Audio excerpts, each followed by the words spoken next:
पूर्वांचली लोगों में घाट को लेकर बनी हुई है परेशानी। समितियां कर रही हैं खुद से सारी तैयारियां। भक्तों ने कर दी वेदी बनाने की शुरुआत।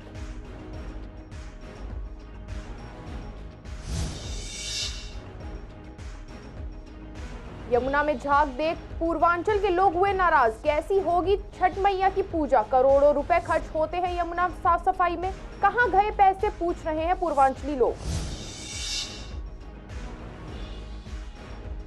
कुत्ता काटने पर 10,000 का किया जुर्माना। पंजाब हरियाणा हाईकोर्ट के आदेश के बाद अब पूर्वी दिल्ली में उठी मांग। हेडगेवार अस्पताल में रोज 50 मामले आ रहे हैं कुत्ते के काटने के।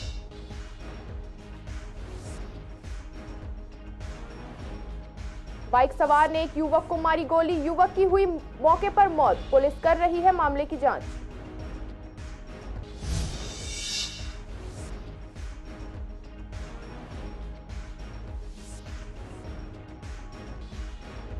आग की चपेट में आए परिवार के 9 लोग घायल। एक महिला की हुई थी मौत। 3 साल का बच्चा अभी भी है कोमा में। बालकनी से कूदने से आई गंभीर चोटें।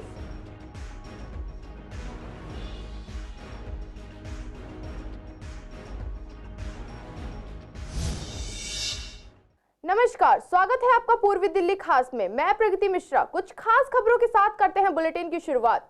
छठ का त्योहार जल्द ही आने वाला है। ऐसे में घाटों को लेकर पूर्वांचली लोगों के बीच परेशानी बनी हुई है। हालांकि सीबीडी ग्राउंड स्थित केशव पार्क में जो पॉन्ड्स बने हुए हैं उनमें साफ सफाई करके ताजा पानी भर दिया गया है, लेकिन जो आर्टिफिशियल तालाब बनाने की बात कही जा रही थी उस पर अभी तक कोई काम शुरू नहीं हुआ है। वहीं आयोजक बताते हैं कि एजेंसी और सरकार की तरफ जितनी सहायता होनी चाहिए उतनी नहीं हो पाती। समितियां अगर खुद सारी तैयारियां ना करें तो छठ के दिन काफी दिक्कतें हों। वहीं भक्तों ने अभी से तालाब के पास अपनी वेदी बनानी शुरू कर दी है। उनका कहना है कि अंत समय में जगह नहीं मिलती है, इसलिए अभी से अपनी जगह रोक कर रखनी पड़ती है।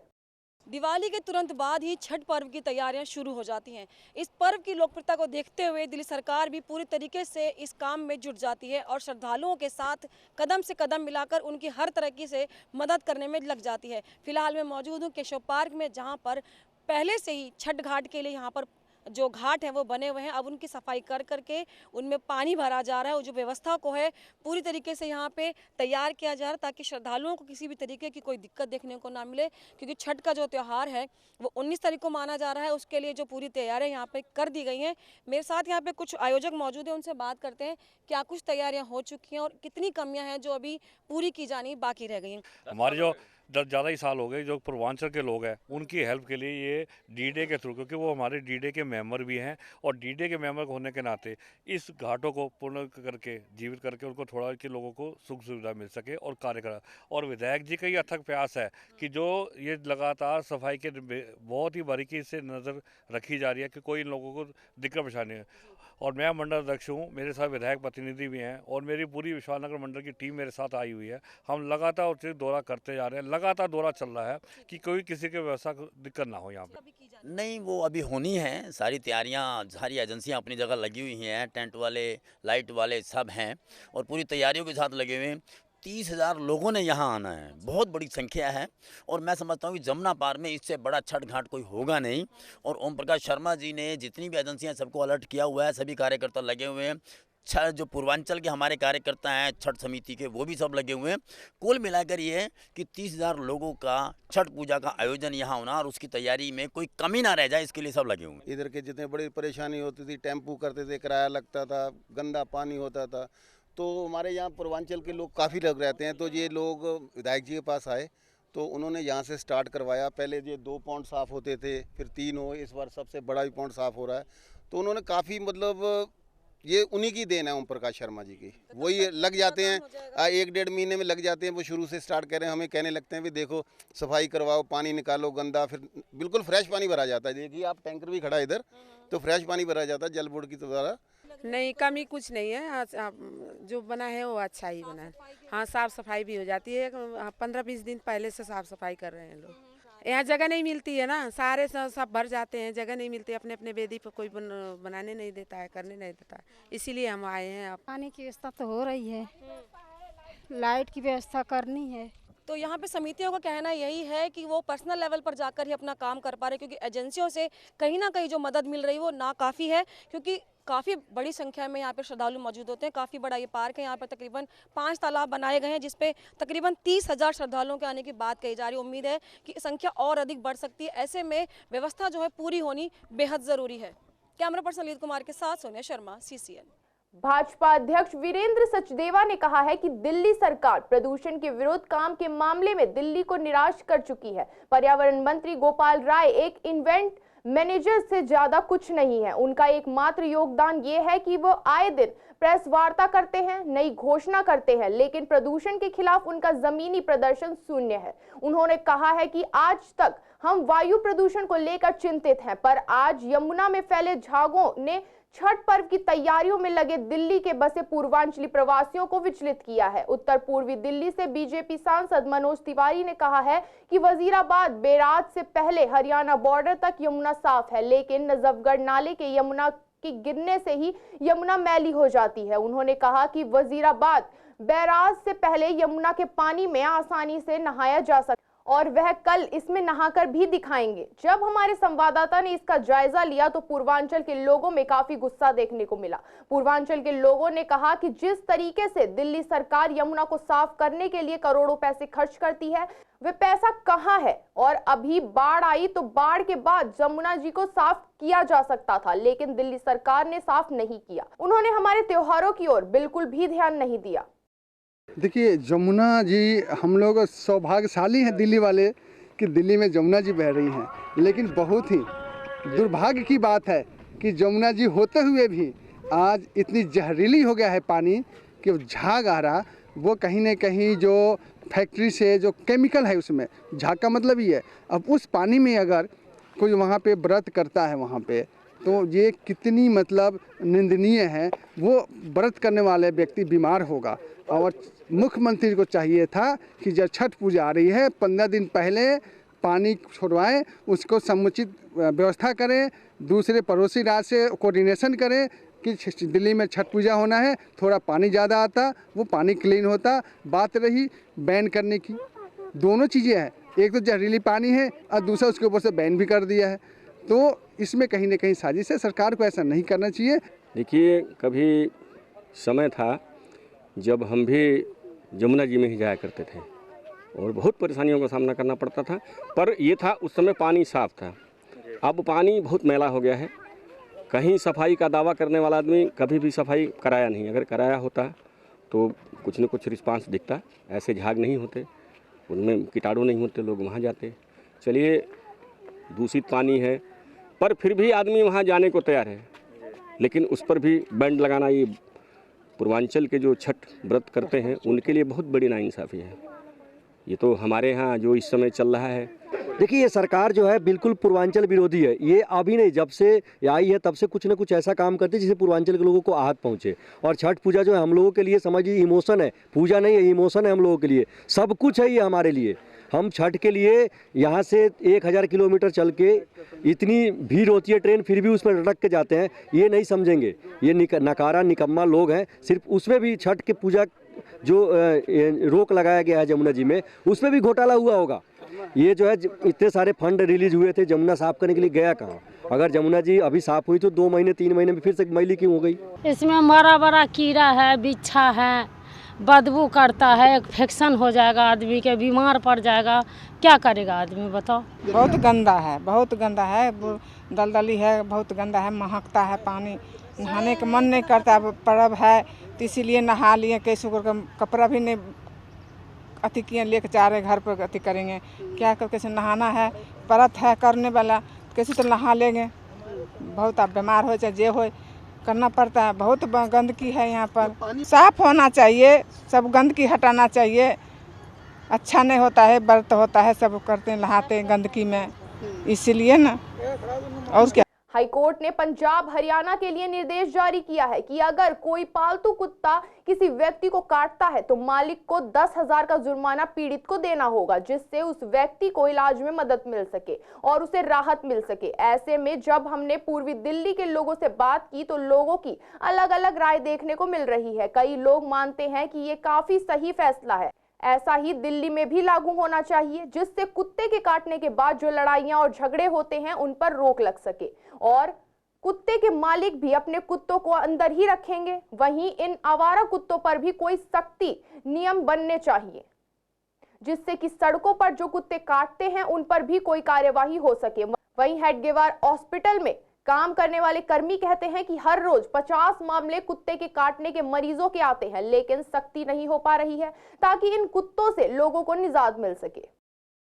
नहीं तो जो बाकी जो पालतू कुत्ते इनके लिए भी होना चाहिए, कुछ इनके लिए भी मुआवजा होना चाहिए। जो बाहर है जो कुत्ते हैं ये फिर इनके हाँ गली स्टेट जो इनके लिए भी होना चाहिए। फिर तो इनके लिए या सरकार दे या फिर जो जिनके पास है वो दे फिर उन्हें। हाँ ऐसा भी हो सकता है, ऐसा भी हो सकता है कि वो अपने कहीं जो नगर पालिका वाले जो भी उठाते हैं उनको ये वहाँ लेके जाए। इनको जायज़ भी होना चाहिए, या फिर सरकार दे उन्हें या फिर वो दे। पर्सन क्या जब रोड पर चलते जा रहे कोई किसी ने छेड़ तब वो खा जाते कुत्ते, तो उनको मुआवजा फिर कौन देगा? वो भी होना चाहिए। सरकार दे या जिनने रख रखे जा वो। देखो दिल्ली में सबसे ज़्यादा कुत्ते पाल रखे हैं और आए दिन अड़ोस पड़ोस में झगड़ा होता है। कोई लैट्रिन बाहर करा रहे हैं उनके लिए उनका उसके लिए झगड़ा होता है। गली मोहल्ले में गलियाँ गंदी करते हैं। कोई भी ऐसा नहीं है कि जो डॉगी को बाहर लेके आता, पार्क में लेके आता। पार्क में आए दिन हम सुबह शाम झगड़े होते रहते हैं। सिर्फ लैट्रिन बाथरूम काटने के ऊपर तो ये इस तरीके से गवर्नमेंट ने इनकी इस तरीके की सख्ती करनी चाहिए कि लोगों को जो पालतू कुत्ते जो उन्होंने पाल रखे हैं उनके कहते हैं हमने रेबीज के टीके लगा रखे हैं। टीके का क्या भरोसा? वो भी लोग टीके लगवाने आते हैं जिनको पाला हुआ है। कहते हैं हमारे घर के कुत्ते हैं, घर के ही लोग टीका लगवाने आते हैं। और टीका इतना महंगा है कि हर जगह पे कई बार टीका मिलता नहीं है। बहुत बार ऐसी परेशानी आती है, लोग कहाँ धक्के खा रहे होते हैं। तो खर्च डेली के 50 लोग आते हैं टीका लगवाने के। डॉगी को इतनी काफ़ी रश होता है। मैं समझता हूँ कि ये फैसला चाहे हाई कोर्ट का हो, कोर्ट का हो या फिर किसी राज्य सरकार का हो, ये बहुत सही फैसला है। क्योंकि अगर किसी का पालतू कुत्ता है और वो अगर किसी को काट देता है तो उसको मुआवजा देना या उस पर जो भी एक्शन है वो सही डिसीजन है मेरे हिसाब से। नहीं, बिल्कुल उन पर सख्ती ये होनी चाहिए कि जैसे अपने ये दिल्ली है तो दिल्ली में एमसीडी है, एमसीडी के कर्मचारियों को इस पर कंट्रोल करना चाहिए, जो अधिकारी है उनको। क्योंकि चलो पालतू कुत्ते की तो वो मुआवजा ले लिया, लेकिन जो ये बेकार कुत्ते गलियों में घूमते हैं ये मुआवजा कहाँ से लेकिन अगर किसी को काटते हैं तो इंसान होता है, चाहे वो कुत्ता चाहे पालतू हो या कोई भी हो। तो मैं समझता हूँ कि प्रशासन को इसके बारे में गंभीर होना चाहिए और इनके लिए कुछ ना कुछ इनको मतलब कंट्रोल के लिए होना चाहिए ताकि आम पब्लिक को नुकसान ना हो। देखो ये तो गलत है एक तरह का, क्योंकि हमारे और स्ट्रीट वाले कुत्ते वो भी काट जाते हैं तो उसका भी तो कुछ कह नहीं सकते हम। उनका तो कुछ होता नहीं है। इनके लिए आपने स्पेशल जो सा नियम निकाला वो ठीक नहीं लगता मुझे तो।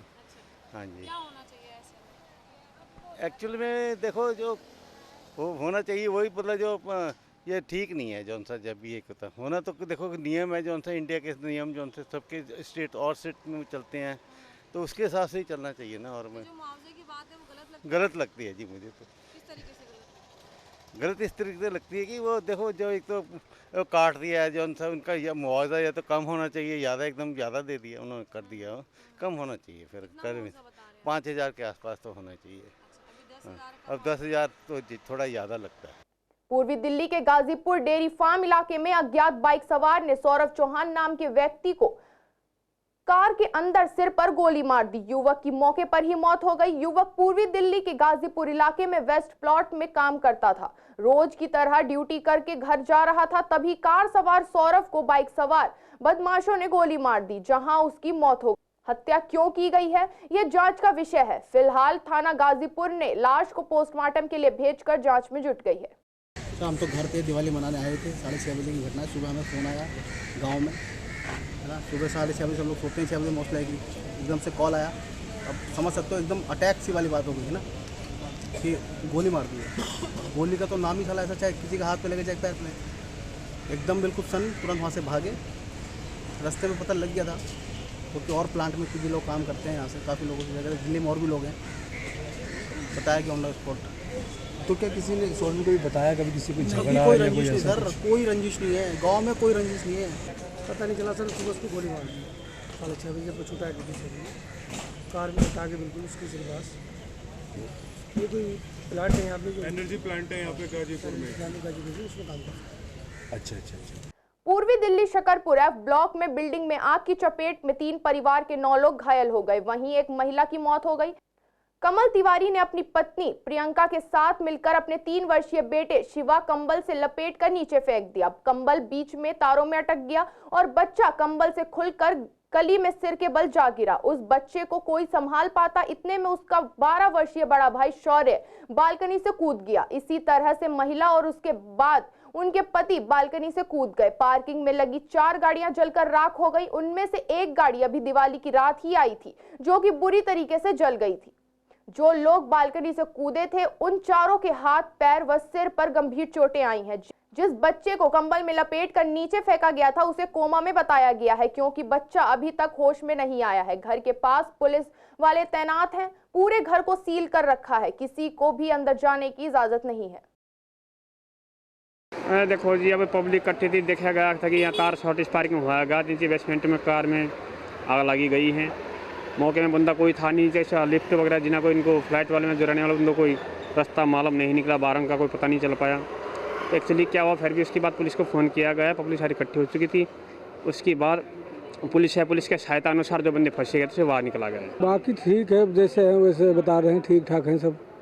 कुछ जले हैं, कुछ जले भी हैं, कुछ वैसे भी हैं, कुछ चोट गिरे भी हैं, उनके चोट भी तो लगी है। भाई वो थी आग बुझाने वाली 20 तो गाड़ी थी। बच्चे का भाई तो क्या करूँ, वो कम्बल में लपेट के ऊपर से डाला गया, तो छत से भी कूदे तो इसमें क्या करता है। दुखद घटना है भाई, लेकिन जब मैं सुबह ऑफिस जा रहा था तो मेरे को यहाँ काफ़ी भीड़ लगी देखी। मैंने लगा कि दिवाली का टाइम था, पटाखे दिए लोग जलाए उसकी वजह से वो, बट आज मेरे को कंफर्म पता चल रहा है कि हाँ कुछ इंसिडेंट हुआ था ऐसे। एक लोग लेडीज़ की शायद बता रहे हैं डेथ हो रखी है। राजधानी दिल्ली के सभी रेलवे स्टेशन और अंतर्राज्यीय बस टर्मिनल पर इस समय बेतहाशा भीड़ है। पूर्वी उत्तर प्रदेश और बिहार जाने वाले कुछ लोगों को तो टिकट मिल भी गई है, मगर कुछ लोग टिकट की कतार में अभी भी खड़े हैं और उन्हें उम्मीद है कि सरकार के द्वारा जो 400 के करीब स्पेशल ट्रेन चलाई गई हैं, उनके माध्यम से ही सही पर वह घर पहुंच जाएंगे। इस वक्त आनंद विहार रेलवे टर्मिनल पर, जहां पर हजारों की भीड़ बैठी है, यहां सरकार के द्वारा टेंट लगाए गए हैं, जहां लोगों के बैठने का इंतजाम किया गया है। वहीं एक बड़ी स्क्रीन पर छठ पर्व से संबंधित गीत भी दिखाए जा रहे हैं, ताकि वहां बैठे लोग संगीत का आनंद ले सके। वहीं यात्रियों ने कहा कि सरकार ने सुरक्षा व्यवस्था और बैठने के लिए जगह का इंतजाम किया।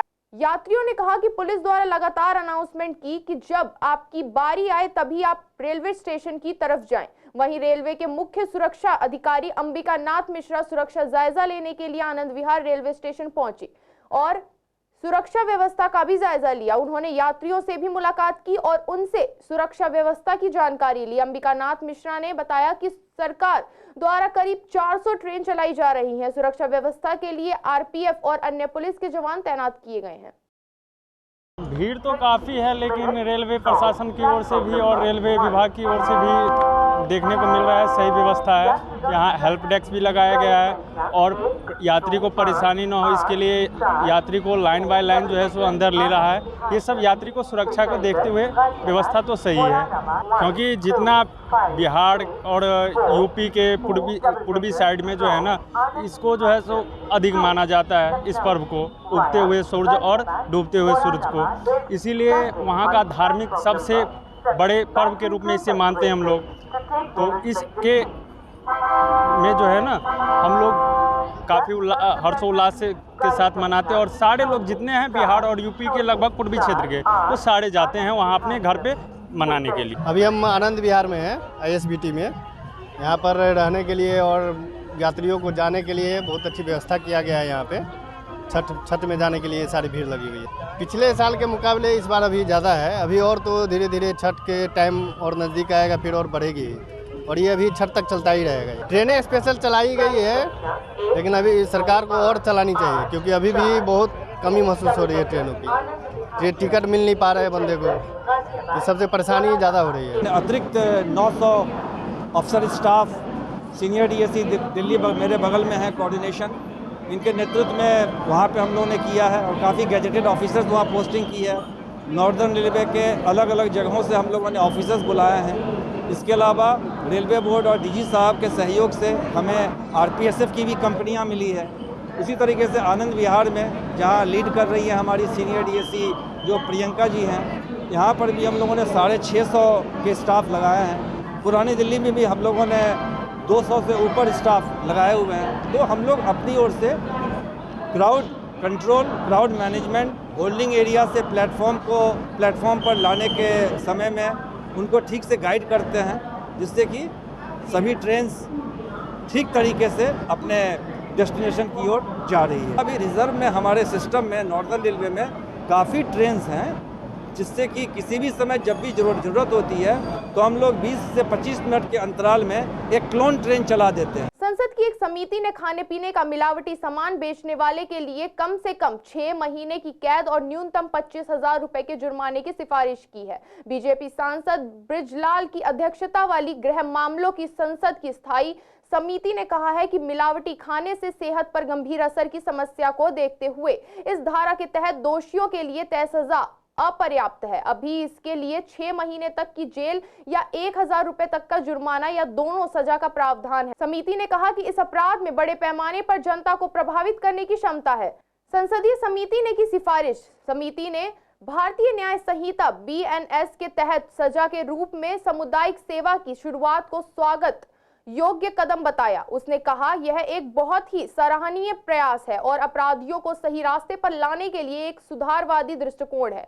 जब हमारे संवाददाता ने जनता से बात की तो उनका कहना था कि दिल्ली के अंदर बढ़ता प्रदूषण, उसके साथ खाने की चीजों में मिलावट आना दिल्ली की जनता के लिए ठीक नहीं है। सरकार ने जुर्माना बढ़ाकर ठीक किया, मिलावटखोरों को रोकने के लिए ठीक फैसला। दिल्ली में जो मिठाइयाँ हैं उसके अंदर बहुत ज़्यादा मिलावट आ रही है और जिसके कारण लोग काफ़ी बीमार पड़ रहे हैं। एक तरफ पोल्यूशन जहां लोगों को बीमार कर रहा है, दूसरी तरफ मिठाइयाँ खाकर भी लोग बीमार हो रहे हैं, क्योंकि बहुत सस्ते दामों पर जो मिठाइयाँ बेची जा रही है उसमें बहुत ज़्यादा क्वांटिटी में मिलावट होती है। और अभी न्यूज़पेपर में पता चला कि जो मिठाई में मिलावट करेंगे, जो भी मिलावटी चीज़ें बेची जाएंगी, उसको 6 महीने तक की सज़ा हो सकती है। तो मेरा सभी से है कि ये चीज़ें सही नहीं हैं। चाहे थोड़ा सा रेट ऊपर कर दिया जाए, चीज़ों में मिलावट जो है वो कम से कम होनी चाहिए। कुछ लोग इतने शैतान होते हैं कि वो लोगों की सेहत के साथ खिलवाड़ करने से कभी भी नहीं चूकते, चाहे वो अच्छे दिन हो या बुरे दिन हो। जैसे कि आप देख रहे हैं कि इन दिनों मिठाइयों की बहुत भरमार है, मिठाइयों से बहुत त्योहारों की एक खुशियाँ हैं, रौनक है, लोग मिठाइयाँ लाते हैं।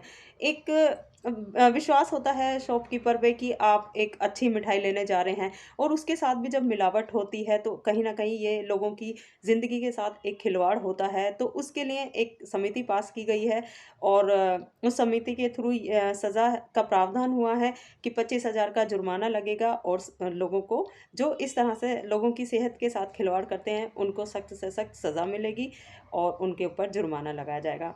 पूर्वी दिल्ली की सड़कों की अगर बात करें तो सड़कों को खोदने के बाद उन्हें बनाना शायद डिपार्टमेंट भूल जाता है, या फिर इतना घटिया मटेरियल लगाया जाता है कि नई बनी हुई सड़क चंद महीनों में ही धंस जाती। ऐसा ही कुछ हाल अनुपम अपार्टमेंट के सामने की सड़क का है। इस सड़क के साथ ही हेडगेवार हॉस्पिटल भी है, जहां से हर वक्त एम्बुलेंस निकलती है, मरीज निकलते हैं। लोगों का कहना है कि इस सड़क को कुछ दिन पहले ही बनाया गया था, लेकिन ठीक ढंग से ना बनने की वजह से सड़क धंस गई। अब यहाँ हर वक्त धूल उड़ती है, कई बार गाड़ियां भी पलटी हैं, शिकायत भी की है, लेकिन दिल्ली जल बोर्ड और PWD दोनों ही एक दूसरे पर काम करने का आरोप लगा रहे हैं। बहुत धूल मिट्टी उड़ रही है, गड्ढे हैं। एक बार बनी थी, फिर वैसे हो गया, फिर दब गया। अरे हो गया कम 3-4 महीने हो गए, 3-4 महीने। हाँ, वो नाली वो बना गए, सीवर बैठा गए थे, फिर सारा फिर बैठ गया। अरे अब तो बहुत एक साल होने वाला है धीरे धीरे जब खुदा। अब ये पता नहीं भाई, ये तो वही बताएंगे। मटिया का उसमें मट्टी डाल के उसके बाद बना के चले गए वो। दिल्ली जल बोर्ड वालों ने सीवेज का लाइन कनेक्ट किया था, जो लाइन चोक हो गया था, क्योंकि नाले को कनेक्ट कर रहे थे, जो काफ़ी लोगों को दिक्कत आती थी। इन लोगों ने उसको ठीक किया। ठीक करने के बाद क्या हुआ कि इन लोगों ने कह दिया अब ये जो रोड कंस्ट्रक्ट करेंगे ये PWD करेगा, बिकॉज देयर आर 2 अलग अलग डिपार्टमेंट हैं, एक PWD है, एक DJB है। DJB वाला बोला कि हमारा काम था अपना लेआउट बनाने का, वो हमने अपना उसको कंट्रोल कर दिया, वो हमने लगा दिया। लेकिन साथ में क्या है कि अब जो रोड है you have to talk PWD department. हमने PWD डिपार्टमेंट को भी लिखा। उसके बाद अब ये जितना भी मलबा है, फिर वो एक बारी क्या हुआ है, DJB वाले आए, रात को 2 घंटे के लिए आए, कुछ गाड़ी लाए, बजरी डाल के चले गए। उनको मैंने कहा भी कि भाई ये बजरी से काम नहीं चलेगा, क्योंकि ये मेन रोड है, कनेक्टेड रोड है। इन्होंने कुछ नहीं करा, ये करके चले गए। अब ये मत जो है कभी DJB वाले PWD पे डालते हैं, PWD उन पर डालते हैं। इन्होंने PWD वाले जब रोड वालों ने करा था काम ये, और जब से काम करा तब से मैडम ऐसा कहते छोड़ रखा, धूल उड़ती है और नाक मुंह में जाती है हमारे। कितने टाइम पहले सड़क बनी थी या फिर मैडम इनको 4 महीने हो गए मेरे हिसाब से मैडम। इतना टाइम होगा मैडम, यहीं पर काम करते हैं। ठीक तरीके से बनी नहीं या मटेरियल घटिया लगाया, क्या कहें? मैडम मटेरियल घटिया लगाया था इन्होंने, लगाया था इन्होंने मैडम, एक बार बनी थी ये, इसमें ट्रक भी घुस गया था ऐसे करके। फिर इसमें ट्रक भी घुस गया। अपार्टमेंट के आते तो ऐसा करके आती है, इस तरफ से ऊपर से आती ही नहीं है, क्योंकि पंचर वगैरह बहुत होते हैं, तो इसलिए उन्हें डर लगा रहता है कि अगर गाड़ी में भी खराबी हो जाए, क्या मतलब गैस पर टूट जाए या पेट्रोल की टंकी लग जाए नीचे, फिर क्या होगा, उसका ही नुकसान है। 3 बार पहले बनी थी, खोखली थी ये मट्टी नीचे, तो उसमें ट्रक जब आया था दूध का तो वो घुस गया था, उसे निकलवाया फिर हमने, फिर इसके ऊपर इन्होंने मट्टी डाल दी, जब से ही नहीं हुआ। आज के बुलेटिन में केवल इतना ही। ऐसी तमाम खबरों के लिए देखते रहें पूर्वी दिल्ली खास।